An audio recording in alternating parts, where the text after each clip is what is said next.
a un nuevo capítulo de Economía a Fondo, domingo 18 de febrero del 2024. Estamos con todo aquí en Economía a Fondo y hoy día vamos a conversar, por supuesto, como se llama nuestro programa de economía, con Jorge Rojas. Jorge, bienvenido. Muchas gracias por la invitación. Jorge es economista, además, ingeniero civil de la Universidad de Chile, doctor en economía de la Universidad de Washington y además es director del Magíster en Economía y Ciencias de Datos de la UNAV, la Universidad Andrés Bello. Correcto. Que me decías que todavía están en postulaciones para... Sí, todavía tenemos las postulaciones abiertas por si a alguna persona le interesa postular al programa. Al programa Magíster en Economía. Súper. Gracias, Jorge, por estar con nosotros. Bueno, queríamos hablar un poco del crecimiento del país. Hemos visto, según los datos de la OCDE, que el PIB potencial de Chile se ubica 19 países... por debajo de los 19 países desarrollados que integran la OCDE, la OECD, y se estima un crecimiento más o menos del 1,6% durante este y el próximo año, aproximadamente. Lo que también está muy por debajo del promedio del resto de los países de los que se espera crecimiento según la OCDE. ¿Qué opinas tú al respecto, Jorge? ¿Cómo lo ves? ¿Son datos que te parece que están ajustados o que todavía son un poco, que se pueda crecer un poco más?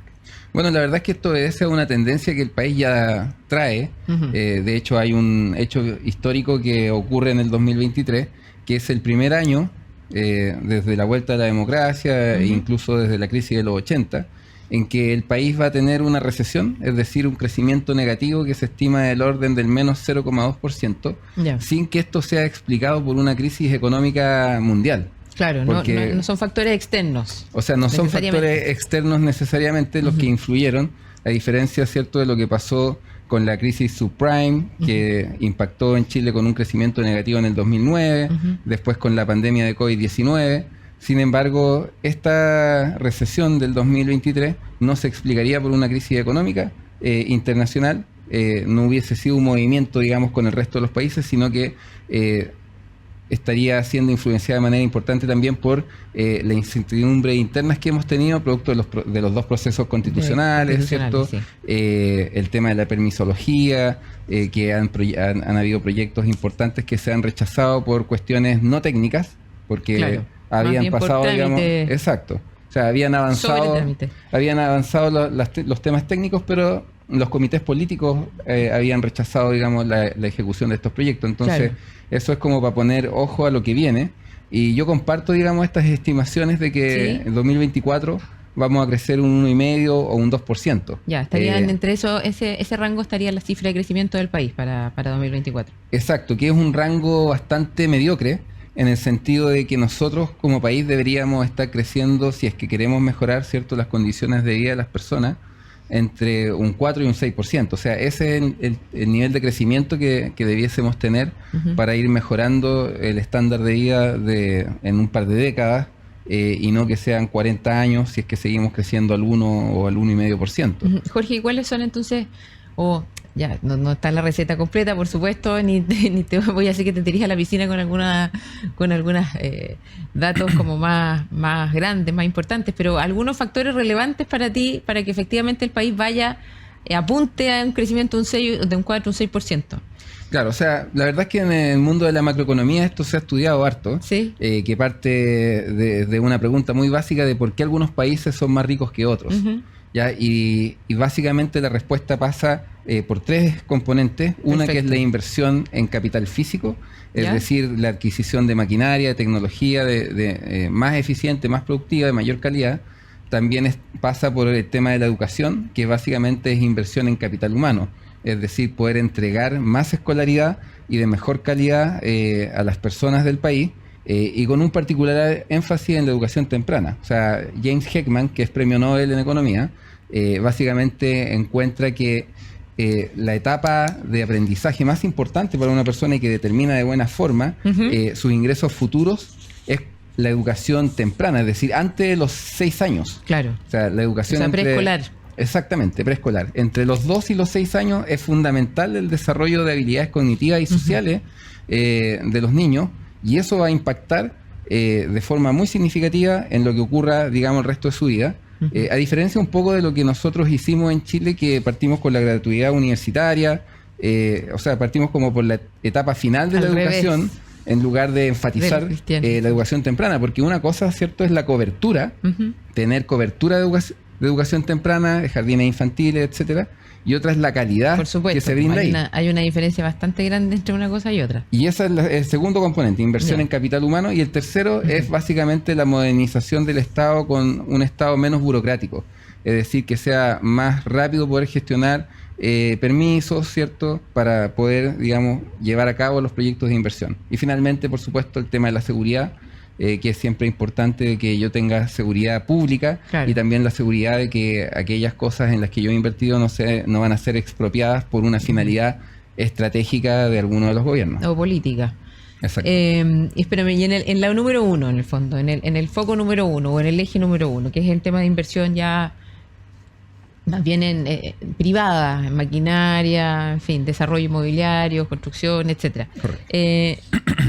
¿Qué deberíamos primero, qué deberíamos ver ahí como mayor inversión interna de los empresarios chilenos, o tú tienes alguna expectativa de inversión de, por ejemplo, extranjeros en el país, ya que por lo menos salimos del de la primera fase del tema constitucional, que ya nos tenía un poco nerviosos, ¿no es cierto?, que la gente no estaba invirtiendo porque estaba este temor de no saber lo que iba a pasar. Ese proceso ya se cerró. Entonces, las inversiones que vienen, ¿las ves más desde las iniciativas locales, desde los propios empresarios chilenos, o que lleguen ya más inversiones extranjeras? Yo creo que es una combinación, ¿cierto?, de tanto inversionistas domésticos, nacionales, como inversionistas extranjeros. Lo que se debe hacer, creo yo, es generar los incentivos para la inversión. Perfecto. Y los incentivos tienen que ser de carácter tributario. O sea, el pacto fiscal, la reforma tributaria, yo creo que es una buena oportunidad de tratar de generar un ecosistema social, económico y político que permita mayor inversión. Porque cuando nosotros miramos los datos, y esta cuestión es, los datos están ahí, uno quizás podría tener matices en la interpretación, pero el dato es clave que desde la reforma tributaria de Michelle Bachelet del 2014, el crecimiento de Chile cambió. O sea, pasamos de estar creciendo un 4 o 5% a crecer a un 2%.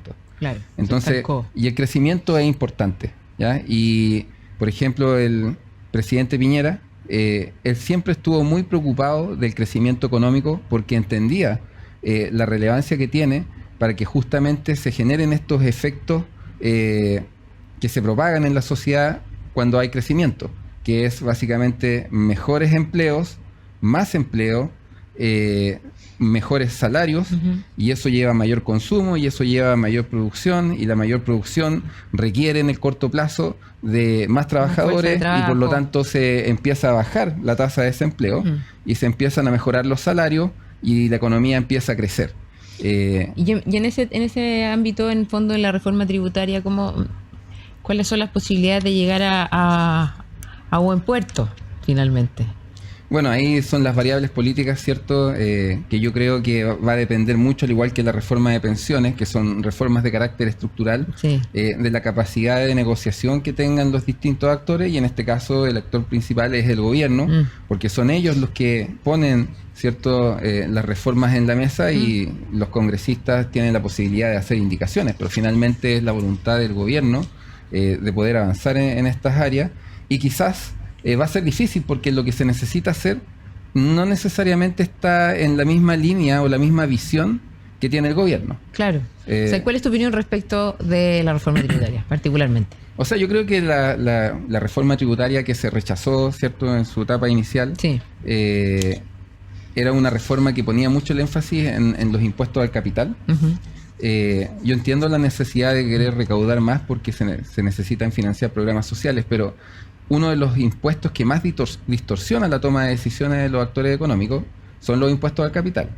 El que menos distorsiona es el impuesto al consumo. Por ejemplo, el IVA. Claro. Entonces, el IVA tiene una muy buena capacidad de recaudar. Es un impuesto que distorsiona poco las decisiones de las personas, de las empresas, pero es un impuesto que popularmente es difícil de subir. Sin embargo, subir el IVA del 19 al 20% prácticamente no se va a percibir mucho en los precios. Ya, o sea, no va a haber un golpe muy fuerte que la gente se sorprende y digo, oye, ¿sabes que esta cuestión me está ganando? O sea, claro, me subió la canasta familiar un montón. No va a pasar eso. Sin embargo, se va a poder recaudar una mayor cantidad de recursos para el Estado, con una menor distorsión en la toma de decisiones, a diferencia de lo que pasa con los impuestos del capital, que yo subo los impuestos del capital y el capital rapidito empieza a buscar otros Otra lugares. alternativa, otros países en este caso sería. Exacto, porque el capital se mueve libremente, muy fácilmente en el mundo. Entonces, y de hecho, Tomás Piketty en su libro El capital del siglo XXI, ¿Ya? él hablaba de este impuesto global al capital, de que de cierta forma todos los países se pusieran de acuerdo, de que todos cobraran el mismo impuesto al capital, de manera que no se generaran, ¿cierto?, estas migraciones producto de esos cambios tributarios. Pero eso es muy difícil de implementar, porque es difícil, digamos, que una gran cantidad de países se coloque de acuerdo, y supongamos que se colocasen de acuerdo, ¿Ya? los incentivos a que, digamos, ya todos vamos a cobrar 40%, los incentivos que haya un país que diga yo voy a cobrar 38 y que le llegue un montón de inversión son muy altos, entonces Claro. es un equilibrio poco estable. Claro, por supuesto. Jorge, y respecto de IPOM, pasemos ya un poco a conversar sobre las tasas. El Banco Central ya disminuyó en su último IPOM 100 puntos base la tasa, y ahora el próximo anuncio debiese ser en abril, ¿no es cierto? Sí. En un par de meses más. Tu expectativa respecto de este anuncio, ¿crees que van a seguir en la misma línea de los 100 puntos base? ¿Van a bajar un poquito, aumentar? ¿Cuál es el nivel de agresividad con el que tú crees que va a enfrentar el Banco Central el tema de las tasas? O sea, primero que todo me gustaría aprovechar el espacio para decir Obvio. que el Banco Central de Chile es un banco central de élite, o sea, es uno de los mejores bancos centrales del mundo.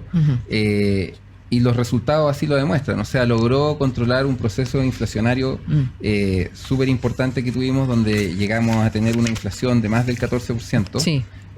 Ahora estamos dentro del rango objetivo del Banco Central, que entre un 2 y un 4%, con un promedio, ¿cierto?, del 3, estamos en un 3,8 interanual, así que está dentro del rango, y eso es un gran mérito del Banco Central.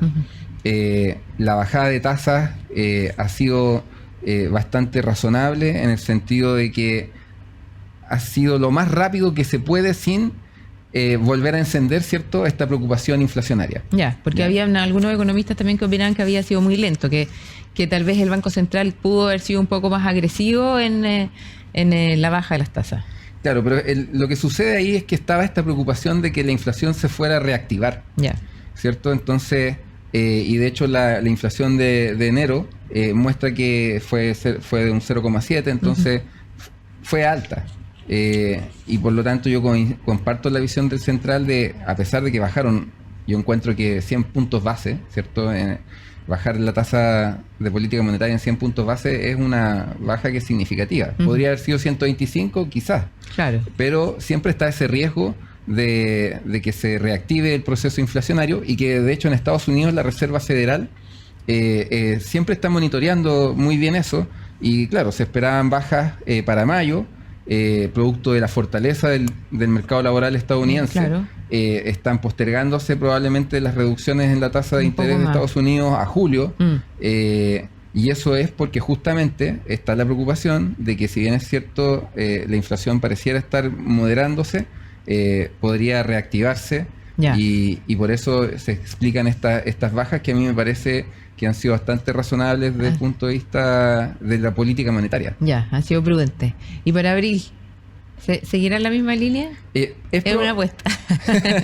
O sea, yo creo que en abril de nuevo va a generarse una reducción de la tasa de política monetaria. Pero en esos puntos, en esa cantidad, Probablemente. ¿o tú crees que un poquito menos? No, yo creo que va a ser de esa magnitud. Ya. Va a estar en el orden de los 100 puntos base. Ya. Porque también, digamos, si los datos de inflación de febrero y marzo lo muestran así, y la inflación subyacente continúa su tendencia bajista, no habría ninguna razón para no disminuirla en 100 puntos Ya. base. Además de que está el dato de la recesión que tuvimos en 2023, lo que muestra que efectivamente necesitamos, ¿cierto?, reactivar Ese impulso. Necesitamos el impulso que genera la política monetaria, Claro. que estuvo, o sea, recordemos que durante la pandemia la tasa de interés era un 0,5%. Imagínate. O sea, prácticamente están regalando la plata, como digo yo, Claro. para poder justamente generar capital de trabajo, el acceso al crédito fuese más barato, y ahora con esta recesión que tuvimos en el 2023 se hace necesario un impulso de política monetaria siempre y cuando se mantenga, ¿cierto?, el control inflacionario, que es el objetivo principal que tiene el Banco Central chileno. Sí. También el promedio de las tasas hipotecarias ha ido bajando y eso también. Ya Claro, llevamos 5 semanas a la baja, así que... Sí, ahora... no van a volver al 2% que nosotros vimos hace ¿cierto? unos años. Ya no volverá a eso. Prepandemia, 2%, Pero sí. los que compraron en esa época le hicieron de oro. Sí. Porque ahora está en un 5%, 4,98. 4,96. 4,96. Entonces, claro, queda un largo camino, ¿cierto?, para llegar al 2% y va a depender mucho también de otras políticas, como por ejemplo la reforma de pensiones, que tiene un impacto sobre el ahorro nacional. Perfecto. Cómo se va a gestionar esta reforma, si va a ser... ya han habido muchas propuestas, ¿cierto? Está el 3-2-1, después era 4-2, ahora se habla del 3-3. Sí. Vamos a tener que ver ahora a la vuelta. Pero por lo menos van a pasar marzo, varios años. Sí, ¿cierto? cómo empieza a avanzar esto del tema de la reforma previsional. Jorge, muchísimas gracias por habernos acompañado. Muchas gracias por la invitación. Esperamos verte de nuevo en Economía a Fondo. Vamos a ir ahora a unos pequeñísimos comerciales y volvemos con el segundo bloque de Economía a Fondo este domingo 18 de febrero. En el mes del amor, enamórate de la nueva Love Edition de Curaprox. Encuentra esta y todas las ediciones especiales de cepillos con un 25% de descuento usando el cupón LOVE en curaprox.cl.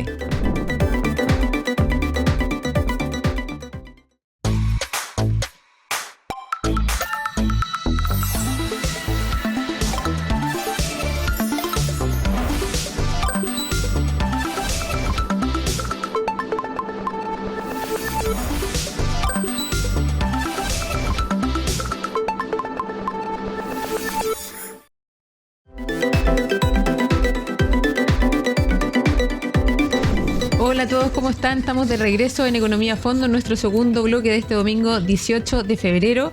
Me encuentro ahora con Arturo Frey. Arturo es gerente general de Renta 4. Sí. Renta 4 Corredores de Bolsa.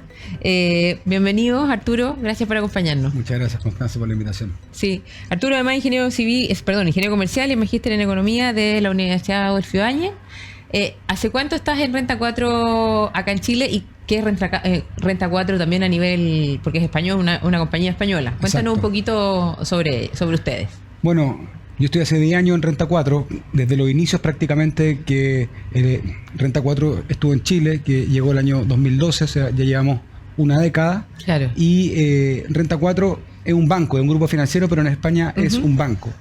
Tiene licencia plena para hacer banca, pero no hace la banca comercial tradicional como la conoce el común de la gente, es decir, Claro. dar créditos, está en el mundo hipotecario. No está en eso, está en la banca de inversión. O sea, se ha especializado en eso porque somos muy creyentes que la inversión es una palanca muy importante para el desarrollo. Entonces, como el gran lema de Renta 4 es el camino del ahorrador al inversor, es decir, cómo Ya. pasar de ser de un ahorrante solamente a dar un paso más allá y dar el paso a la inversión, y para eso se ha destacado en tecnología, en una arquitectura abierta, que es distribuir también lo de otros para sacar lo mejor del mercado finalmente y no solamente los productos propios, y de esa forma hacerlo fácil y llegar al pequeño inversionista también. O sea, la vocación de mayoría en Renta 4 es total. En Chile solamente tenemos más de 20.000 clientes activos. ¿Ya? Y el banco administra más de 30 billions. O sea, Ya. es un banco que tiene una posición importante. En España es muy conocido como especialista en inversión porque se ha Claro. enfocado en eso, y en Chile han llegado a ser un aporte bien concreto al mercado financiero. O sea, si Renta 4 iba a llegar a Chile, no iba a ser a hacer lo mismo que van a hacer los otros, sino que llegaron a aportar algo muy concreto, que fue democratizar el mercado de la inversión en el sentido de ofrecer a precios muy convenientes, con una plataforma de inversión muy completa para que y sin mínimos de inversión, para que muchas personas pudieran invertir, y además con esa filosofía que te decía antes de arquitectura abierta, es decir, Perfecto. ofrecer lo que hay en todo el mercado o buena parte del mercado. Ofrecemos más de 5.000 fondos de inversión, Ya. y con eso evitamos ser una fábrica de productos solamente, sino que enfocarnos más bien en el servicio. Y ahí, ¿cómo los clientes, cómo es el negocio en el fondo? ¿Cómo los clientes se acercan a ustedes? ¿Todo es a través de una plataforma? ¿Es algo digital 100%? ¿Tienen sus oficinas? ¿Cómo los clientes pueden invertir con ustedes desde lo simple, ¿no es cierto? O sea, desde pasar de ser, como tú decías, como ahorrantes a inversores, sí, o inversionistas. El modelo que triunfó en España y que luego se ha llevado a Latinoamérica, a Chile, Perú y a Colombia, tiene que ver con, por un lado, una plataforma de inversiones muy completa y por otro lado, una relación directa de ejecutivo a cliente. Ya, tienen esa dualidad en el fondo. Está esa dualidad, exactamente, porque creemos que una plataforma de inversiones solamente no es suficiente. Es importante que alguien te pueda guiar, que te pueda orientar, no solamente en lo operativo, sino que también en temas más relacionados específicos a la inversión. Y es por eso que Renta 4, por ejemplo, en España tiene 56 oficinas. O sea, en todas las capitales de provincia tiene una oficina, y eso es porque creen que es importante esa cercanía con el cliente. Todas las oficinas, por ejemplo, están en primer piso. Acá en Santiago también nuestra oficina está en el primer piso, y eso un poco para romper el paradigma de que la banca de inversión está escondida en el décimo piso. No, exacto. Aquí de cara al cliente, a pie de calle, como se dice en España, y así el que quiera entrar viene, pregunta, abre su cuenta online y tiene un ejecutivo asignado al cual le puede hacer preguntas, y sin bots ni nada por el estilo, sino que hay una relación más directa, más de persona a persona en el fondo. Sí. Oye, Arturo, hablemos sobre inversión. La inversión extranjera directa en Chile el año pasado, el 2023, llegó en torno a los 20.000 millones de dólares según el Banco Central, y el análisis también de Invest Chile. Según lo que indican, se trataría de la cifra más alta desde 2015. Salvo por la cifra del 2022, que fue de un poquito más de estos 20.000 millones de dólares. Sí. ¿Qué opinas tú al respecto? ¿Cuál es tu análisis sobre este aumento en la inversión directa en Chile, inversión extranjera directa en Chile, para ser más precisos? ¿Y cuáles son para ti los factores que contribuyen a este crecimiento de la inversión? Mira, en una palabra, nosotros podríamos ser bastante cautos al respecto. O sea, creemos que las bases de comparación están muy bajas. Es decir, en Chile la inversión se estancó el año 2013. Entonces ahora algunos millones más, millones menos, pero sigue bastante estancada, o el crecimiento está siendo muy lento. O sea, hemos tenido una década perdida prácticamente en lo que es inversión, tanto extranjera directa como inversión local. No olvidemos que Chile tenía una característica que no se daba en otros países, que los chilenos invierten mucho en Chile. Invertían mucho en Chile, tanto los family office como los institucionales, tenían el 60, el 80% en Chile seguro, y eso fue cambiando desde el año 2013 y se fue profundizando, y ha llegado al punto que están en un 40-60, 30-70, o sea, se ha invertido la realidad que a muchos extranjeros les llamaba la atención en un momento dado. ¿Por qué el chileno confía tanto en Chile? En su país, claro. Y eso era muy bueno y no era tan valorado por el ecosistema, por así decirlo. Y ahora nos damos cuenta que lo importante que era que el peso chileno invirtiera, o sea, que el inversionista calificado, grande, que le da profundidad al mercado, invirtiera en Chile. Estamos hablando incluso de las AFPs también. Claro, ¿y hacia dónde se fueron esas inversiones chilenas? Esas inversiones chilenas se fueron principalmente a Estados Unidos. O sea, ahí es donde está el fuerte de la inversión chilena, tanto el inmobiliario como el mercado financiero. Si en los inmobiliarios. Y también en la deuda privada. O sea, ahí se ha ido, y algo a Europa también ha ido, pero principalmente el sesgo chileno es hacia arriba, es hacia Norteamérica y principalmente en Estados Unidos, lo cual es comprensible respecto de la profundidad del mercado de Estados Unidos. Pero también es algo que el inversionista chileno ha ido aprendiendo, ha tenido que ir aprendiendo, porque en realidad no era la costumbre, estaba muy cómodo invirtiendo en Chile, invertir afuera. Claro, además que invertir de local en el fondo con todos los beneficios que eso tiene, quiero decir, por ser chileno y conocer las empresas también en las que uno está invirtiendo. Exacto.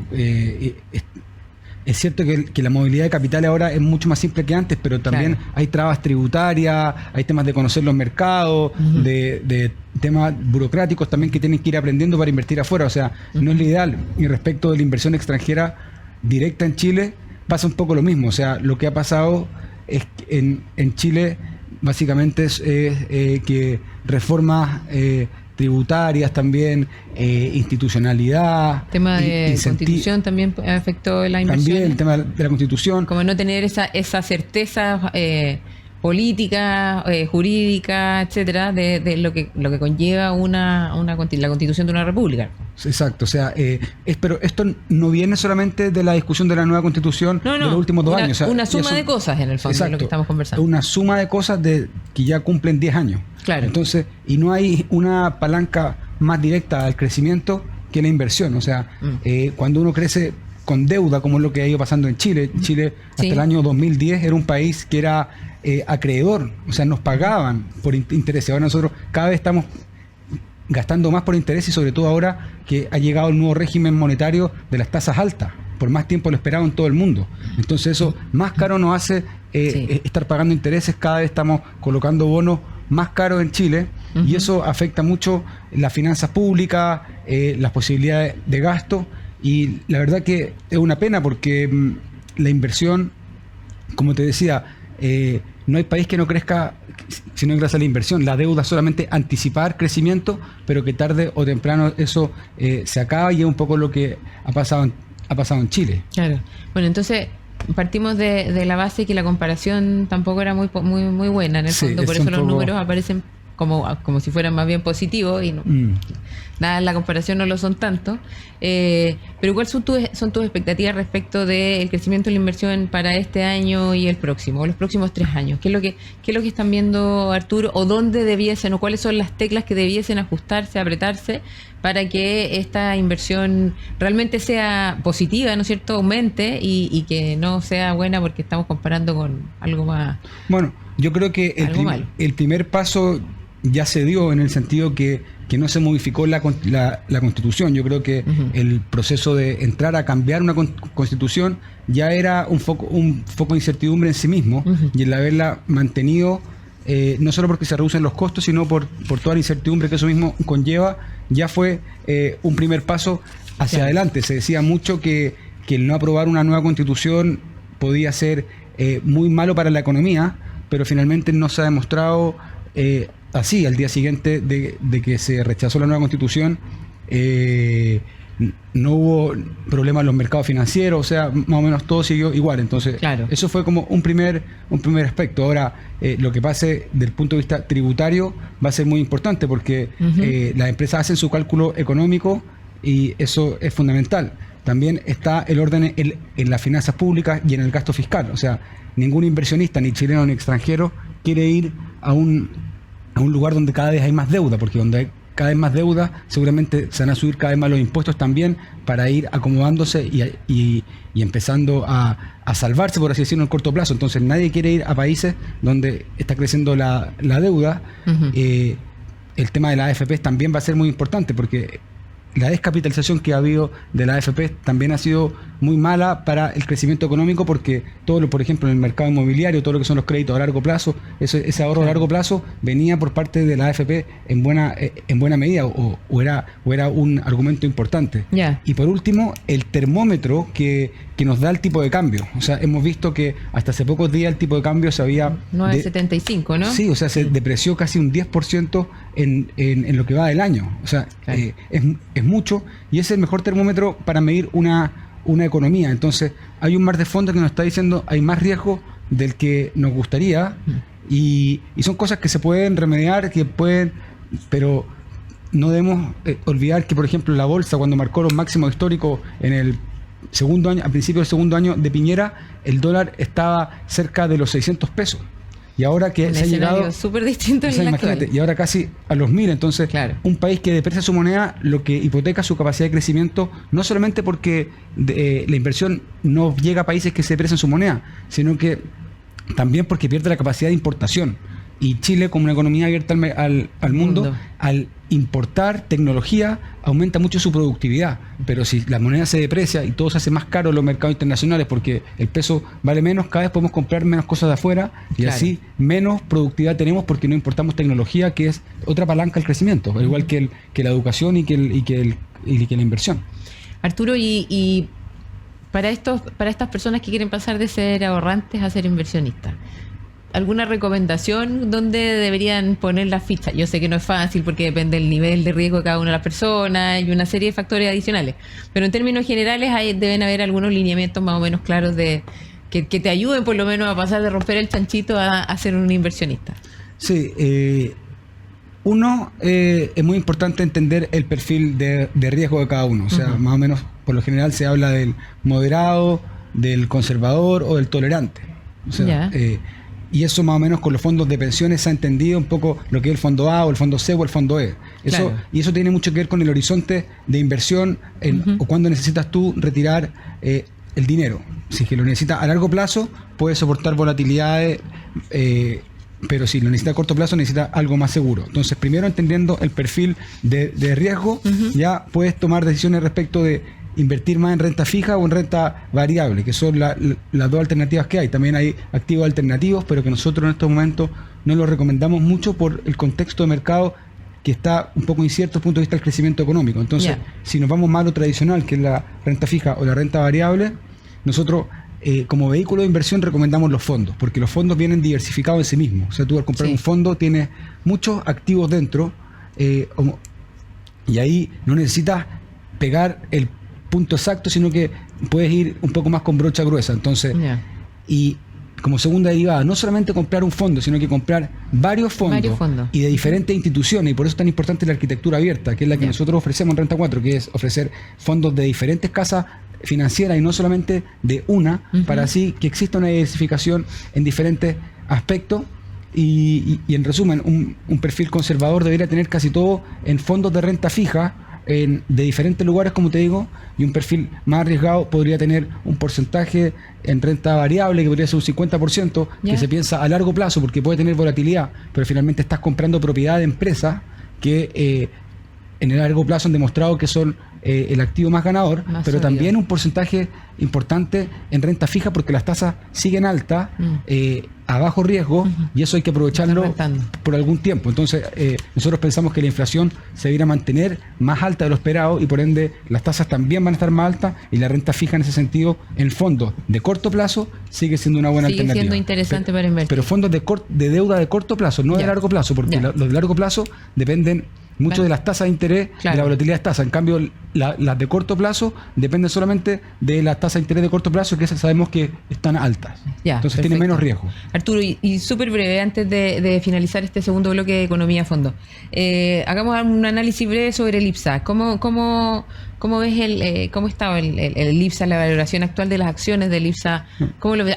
¿Hay oportunidades en el IPSA? A ver, si lo vemos del punto de vista histórico y del punto de vista de cuánto valen las acciones en bolsa respecto de cuánto valen a nivel empresarial, o sea, comparando lo que se llaman los múltiplos, es decir, su precio respecto a sus utilidades, están muy baratas. Están a 8 veces, si uno lo compara con Europa, por ejemplo, que está a 12 veces, o Estados Unidos, que está a 24 veces, es algo barato. Ahora, no están baratas porque sí, están baratas porque hay un contexto económico en Chile que comentábamos antes, que no tiene las perspectivas que tenía hace unos años, pero de todas formas en Chile hay empresas que son interesantes, que se debe considerar, pero la selectividad ahora es muy importante. O sea, estamos en una economía en K, ganadores exponenciales y perdedores exponenciales. Entonces, muy importante, además de la selectividad respecto de si son empresas que ganan o no plata, lo otro es decir, qué sectores y diversificación de sectores también. Perfecto. Vale. Bueno, Arturo, un millón de gracias por acompañarnos en Economía a Fondo. Esperemos que muchas más personas pasen de ser ahorrantes a inversionistas, y que efectivamente la inversión también en Chile siga aumentando.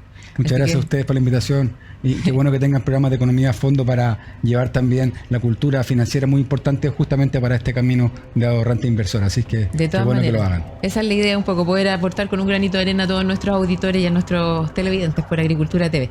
Vamos a unos comerciales también breves y volvemos con el último bloque de Economía a Fondo este 18 de febrero. En el mes del amor, enamórate de la nueva Love Edition de Curaprox. Encuentra esta y todas las ediciones especiales de cepillos con un 25% de descuento usando el cupón LOVE en curaprox.cl.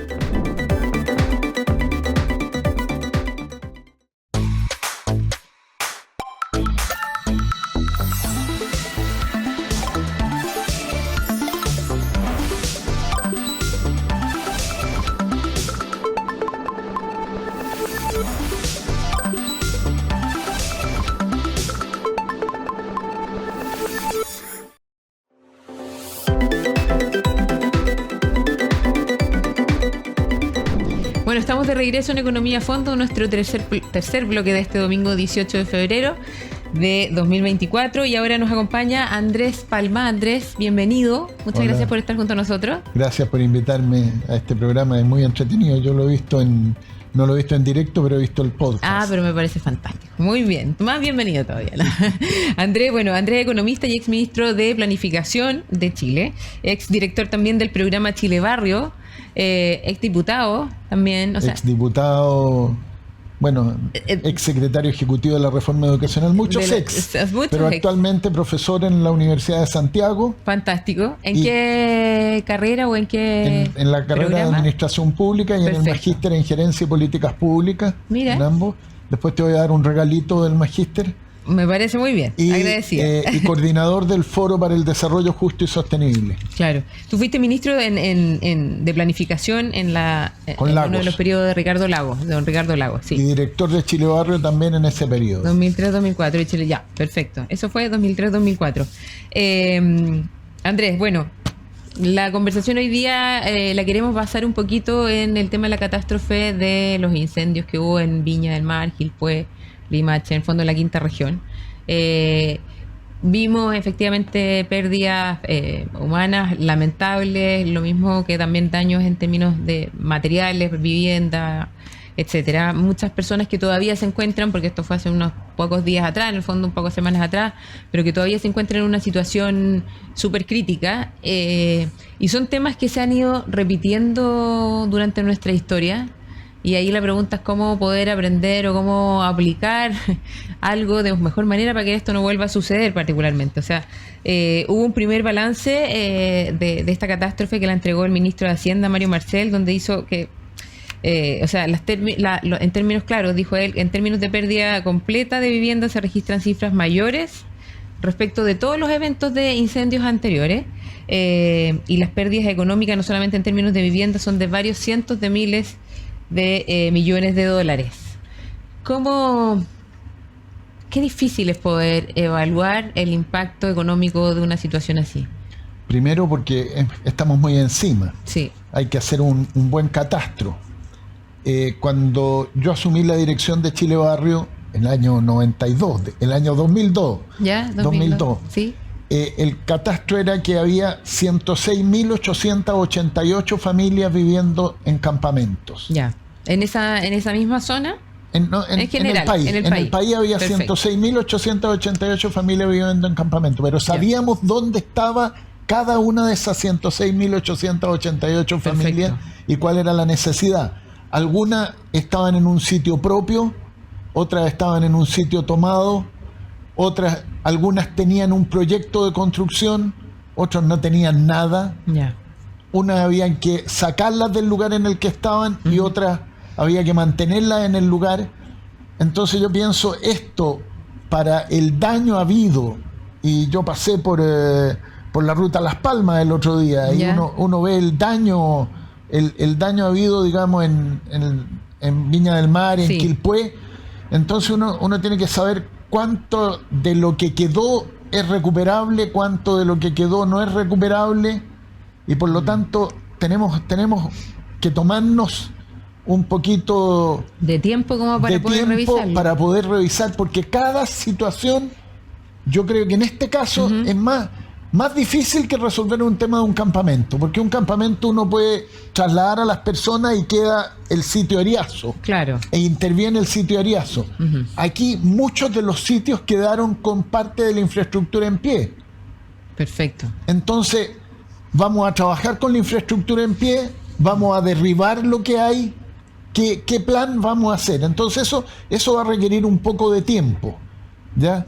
Ahora, yo creo que ha pasado una cosa muy buena, muy positiva, a la larga, digamos, no positiva por el daño, pero cuando los equipos de la oposición van a la Moneda a entregar una propuesta. Claro, una propuesta formal. Y uno podrá contrastar esa propuesta con la propuesta que haga el gobierno y con la propuesta que hagan otros equipos técnicos. Quiere decir que todo el país se está poniendo a resolver el tema. Claro. Y cuando todo el país se pone a resolver el tema es más fácil que cuando empezamos a discutir ¿Quién lo resuelve? ¿Cómo lo resuelve? Yo he visto las propuestas de lo que ha salido en la prensa, las propuestas del equipo de Piñera, Sí. y me parece que hay cosas muy razonables. ¿Ya? Lo que sí creo que, lo que te decía hace un momento, cada situación, en este caso, es muy diferente. En particular. Es claro. muy diferente. Entonces toma tiempo atender cada una de las situaciones. O sea que hay que el tema del catastro previo en el fondo que hay que realizar para ti, Andrés, es súper relevante, es básico para poder después empezar a hacer la evaluación de cómo, o sea, cuáles son las soluciones que se les van a entregar a los afectados. Claro, porque saber el monto, o sea, en promedio, la propuesta del equipo de Piñera, ¿no es cierto?, dice 750 millones de dólares, el ministro Marcel dice Claro. 1000, yo tirando números Sí. llegué a 900 millones de dólares, pero Claro. claro, uno dice, cada vivienda nueva serán, como tenemos los sitios, serán 1.300 unidades de fomento, Claro, va a Ya. depender. pero efectivamente. en otro lado van a ser 500, en o otro donde lado sean serán 2.000, tomas. Sí. y además tenemos que, fíjate, Mm. en el programa Chile Barrio, que se creó en el gobierno del presidente Frey y culminó en el gobierno del presidente Lago, finalmente se resolvió la situación de casi todas las familias que vivían en campamento al año 99. ¿Y cuál fue Ya. esa? ¿Cómo lo Pero lograron el resolver?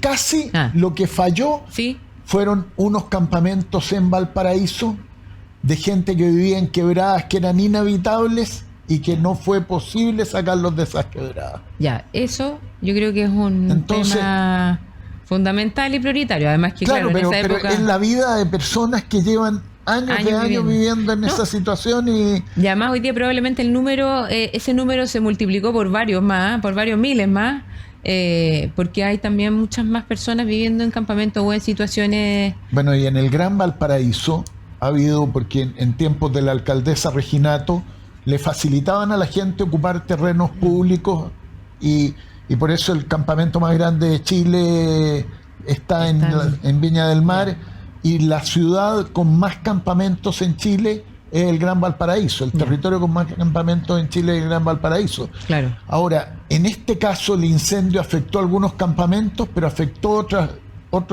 otras comunidades que no eran campamentos. Claro, que son viviendas... ¿Ya? Entonces, cuando uno quiere resolver el tema, uno dice la urgencia de las aproximadamente 15.000 viviendas que Sí, fueron destruidas, afectadas Sí, en este entre caso, destrucción 15.000 total y destrucción parcial. Sí, Pero uno tiene que pensar que al lado de esas viviendas hay otras viviendas que van a requerir también una intervención, porque va a haber que hacer cortafuego, porque va a haber que hacer desplazamientos de comunidades, de campamentos que están en lugares muy vulnerables. ¿ya? claro, porque se supone que, o lo que yo entiendo según bueno, que son muy similares a las cifras que tú señalabas, Andrés, CLAPES, UC y GPS, GPS, Global Solutions, en realidad, ahí lo dije bien. Ellos evalúan más o menos entre los 720 y los 1.000 millones de dólares las pérdidas las cifras de las pérdidas por los incendios. Efectivamente, como mencionábamos, eran más de 15.000 viviendas afectadas, 4 veces superior a las que se vieron afectadas en el incendio de Valparaíso del 2014. Pero estas cifras tienen que ver solamente con la reconstrucción de esas viviendas, no tienen que ver con todo lo Con la prevención. adicional, la prevención, que es lo que te iba a preguntar. Hubo un grupo de viviendas que no se vieron afectadas. Si mal no recuerdo, eran 77 casas que habían sido planificadas desde otra perspectiva. Desde otra perspectiva. Y que el tenían incendio llegó, cortafuego y exacto, que... llegó al lado, pero... Bueno, y eso tiene que ver salvaron. con otro tema que está pendiente en nuestra sociedad de una manera, en nuestra sociedad, digo, en nuestra institucionalidad. Desde el gobierno del presidente Piñera, 2, está en Contraloría el reglamento de los planes regionales de ordenamiento territorial. Y el presidente Boric le hizo una modificación y todavía está en Todavía sigue en Contraloría Contraloría. el reglamento. Y sin planes de ordenamiento territorial no podemos resolver de fondo los problemas. Hoy día salió un informe de una consultora, no recuerdo cuál, que Sí. dice que ni el municipio de Viña ni el municipio de Quilpué tienen al día su plan regulador.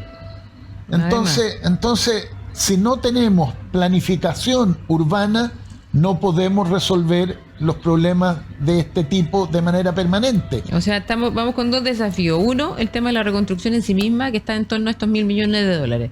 Dos, el tema de efectivamente tener un plan Claro, porque de o sea, desarrollo urbano, en el fondo, como corresponde. yo te mencionaba hace un momento que en otra gestión alcaldicia se habilitaron terrenos para Sí. ocuparlos como campamento. Algunos de esos terrenos no debieran ser ocupados como campamento. Por la Si hay situación geográfica en la que se encuentra. Claro, si hay un plano regulador adecuado, entonces se sabe dónde se pueden resolver los problemas.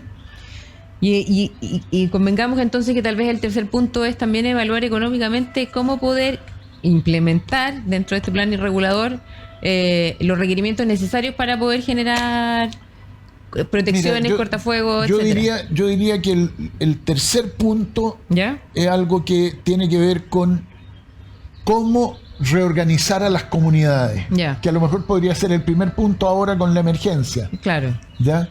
Porque la manera de que se aborden bien los problemas es con comunidades organizadas.